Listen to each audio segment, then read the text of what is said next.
कहा कि अनवरुल हक को ऐसा कहना नहीं चाहिए था। अच्छा, फिर उसके बाद कह रहे नहीं साहब हम डरते नहीं है, फिर उसके बाद कह रहे नहीं साहब ये तो सिलेंडर वाली बातचीत है। अच्छा, टी फॉर टेरर जिसके लिए वो टेक्निकल क्या समझेगा, मेरे कान में ये कहा गया मुझसे। आलिया जी देखिए, अभी ये जो बात हो रही है कि अगर आप लोग इसको आगे उठाते हैं, सवाल को उनकी स्टेटमेंट को लेकर जाते हैं जो उन्होंने दी है, तो ये बड़ी गंभीर सूरत हाल बनेगी। अभी आपने देखा कि जो सेक्रेटरी स्टेट है अमेरिका के, उनके साथ जब बातचीत हुई है इंडिया की जो वहां पर, तो उसमें भी उन्होंने ये कहा कि हाँ हमें पता है कि वहां पर ये हुआ है और ये दहशतगर्दी का हमला है और हम जानते हैं कि इंडिया इन्वेस्टिगेशन कर रहा है, हमने उन्हें ऑफर की है कि हम मदद कर सकते हैं, लेकिन वो खुद बहुत एक्सपर्ट है इसके अंदर। तो इसका मतलब ये हुआ कि ऑलरेडी दुनिया उसको ऐसे ही देख रही है कि जब अमेरिका की तरफ से भी कहा जाता है तो इसका मतलब है कि पूरी दुनिया उसको ऐसे ही देख रही है कि दहशतगर्दी का हमला है। और उसके बाद अगर आपका कोई मिनिस्टर या कोई पॉलिटिशियन उठकर कोई इस तरह की बात कह दे जिसका ना कोई सर ना पैर, किससे पूछकर किसने कहा, किसने अभी तक कुछ ऐसी बात की, और वो खुद से अगर कोई ऐसी बात कर देता है, तो मैं आपको ये बता रही हूँ कि वो खुद ही थोड़े दिन के बाद ना इसको डिनाई कर रहे होंगे और कहेंगे कि मैंने तो ये कह दिया था, मैंने तो वो कह दिया था। मेजर साहब ने जो पहले में जो शुरू में बात की, मैं उससे एग्री करती हूँ, जो उन्होंने ये कहा कि सही कहा था उन्होंने कि नहीं ये गैर जिम्मेदाराना ऐसी जो स्टेटमेंट्स है ये नहीं देनी चाहिए। लेकिन आलिया एक बात होती है कि मन की बात जुबान पर आ जाती है। कल को अनवरुल हक को इन्होंने बिठा रखा था, अब अविश्वास प्रस्ताव लगा के उसको हटा दिया, तो वो भाई भी तो अपनी भड़ास निकालेगा और फिर वो भी कुछ ऐसा करेगा कि देखो मैं तो तुम्हारी सारी पोल पट्टी खोल दूंगा। हालांकि पाकिस्तान की पोल पट्टी खोलने लायक कुछ बचा नहीं है। लेकिन आलिया मैं एक सवाल और आपसे आगे करता हूं। अभी एक दिन पहले भारत के आर्मी चीफ ने कहा कि ऑपरेशन सिंदूर ट्रेलर था, तैयारी हर मुल्क करते हैं, हम भी तैयारी कर रहे हैं और अगली जंग क्या पता 4 महीने 4 साल, हम तो उससे अधिक की भी तैयारी करके बैठे हैं। इसको लेकर पाकिस्तान में बहुत चर्चा भी है। और उसके तुरंत बाद ये अनवरुल हक का बयान आता है, ख्वाजा आसिफ उसके बाद बोल देते हैं कि भारत कुछ भी कर सकता है ऑल आउट वॉर या सरहद पर। तो आपको लग रहा है कि ये एक पाकिस्तान में ये मानकर बैठे हुए हैं कि अब तो हमारे पोल पट्टी खुली हुई है, अब आगे हर चीज के लिए तैयार रहो? देखिए ये बात तो जिस तरह, अगर जैसे आपने कहा डिफेंस मिनिस्टर ने खुद ये कहा कि ऑल आउट वॉर अब हो सकती है, हम हर चीज के लिए तैयार हैं और किसी भी वक्त कुछ भी हो सकता है। इसका क्या मतलब है? इसका मतलब ये है कि ये यही समझा जा रहा है कि हो सकता है कि इंडिया दोबारा हमला करे, किसी भी वक्त हमला हो सकता है, जो दोनों के रिलेशंस हैं वो खराब से खराबतर होते चले जा रहे हैं और इस तरह की स्टेटमेंट्स आएंगी तो और खराब होंगे।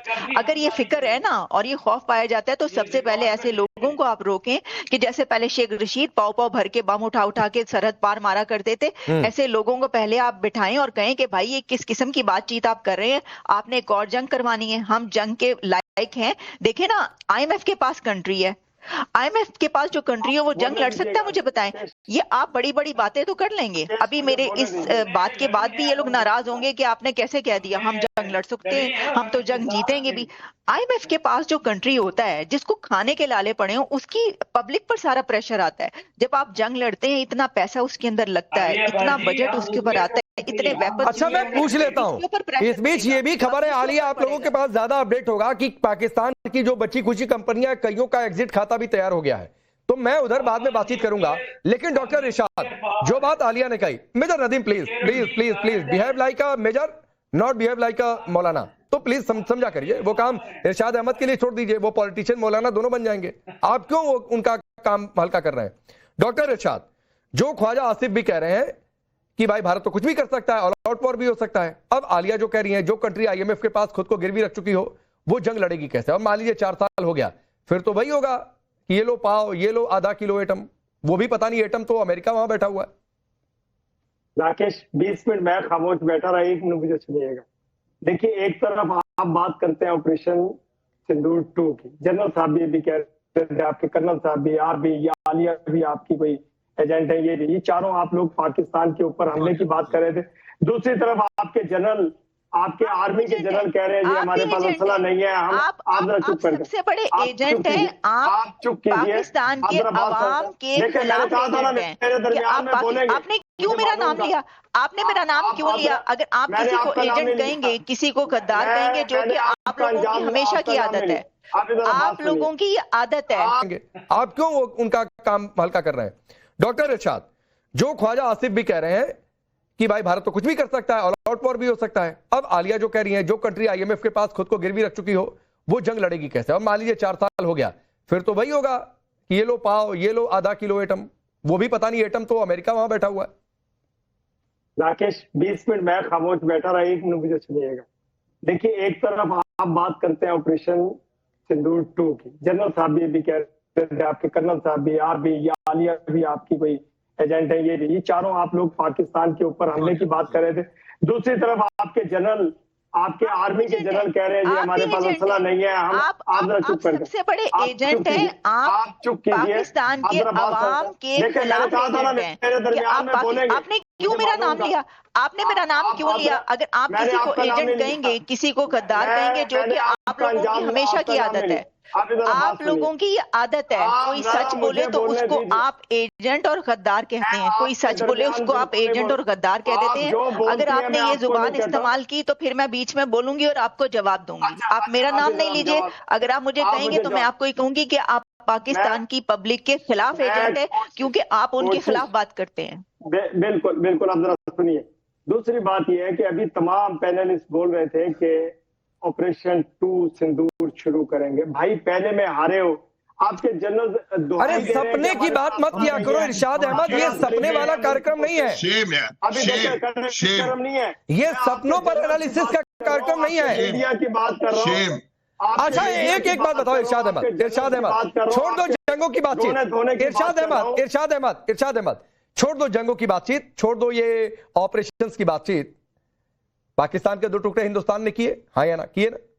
93,000 सैनिक किसके किसके पास रखे हुए थे, किसने किसकी पतलूने उतरी थी? तो मत छोड़ दो भाई, जो पूरी दुनिया सरेंडर पेपर पर किसने हस्ताक्षर किए थे, नियाजी क्यों होता? पद नहीं दिया हुआ, ये बिना मतलब के टीवी में बैठ के टे करता आके, ये चमचा है आईएसआई का, ये चमचा है आसिफ मुनीर का, इसने आंख बंद कर रखी है। इसके सामने इनके आईन को आसिफ मुनीर ने मिट्टी में मिला दिया, इनका जो डेमोक्रेसी है खत्म कर दिया, इनकी जो पूरी जुडिशरी है उसके हाथ काट दिए, जजेस ने रिटायरमेंट मतलब घोषित कर दी है। अब मैं इसको बोलूंगा, इरशाद एक तरफ तो कल पूरी के पूरे अफगानिस्तान के तालिबान अपने टैंक लेके और अपनी आर्मामेंट लेके पहुंच चुके हैं। अब तुम ध्यान से सुन, पहुंच चुके हैं दुरंत लाइन पे, और हिंदुस्तान की सेना एक्सरसाइज कर रही थी पहले से ही, त्रिशूल, हम सब पहले से तैयार बैठे हैं। अब मैं बताता हूं, हाँ हम तुमको ठोकेंगे। अब तुम जाके अपने रक्षा मंत्री ख्वाजा आसिफ को बताओ, बोलना बंद करे और भीख की तैयारी मांगे, हाथ जोड़ने की तैयारी कर। तेरी टांगे कांप रही, मुझे पता है। तुम एक ऐसा इंसान है जिसने पाकिस्तान का गद्दार हो, तुम पाकिस्तान की डेमोक्रेसी खत्म कर दी तुम लोगों ने। तुम हो, शहबाज शरीफ है, ऐसे लोगों ने पूरा इसको आसिफ मुनीर जैसे मौलाना को तुम लोगों ने पाकिस्तान बेच दिया है। और अभी मैं बताऊं, हम डेफिनेटली जब से अनवारुल हक ने बोला है, हमें तो सिर्फ उसका प्रूफ चाहिए था, प्रूफ मिल गया। आपके खुद के लोगों ने बोला कि हाँ हिंदुस्तान पे अटैक हुआ, अब हम एक्शन लेंगे। उधर से आपको अफगान तालिबान पीटेगा, मिलकर के तुम्हारी ऐसी चटनी बनाएंगे, तेरी जबान नहीं चलेगी। महिलाओं को तो, खातून के साथ तो बदतमीजी जिंदगी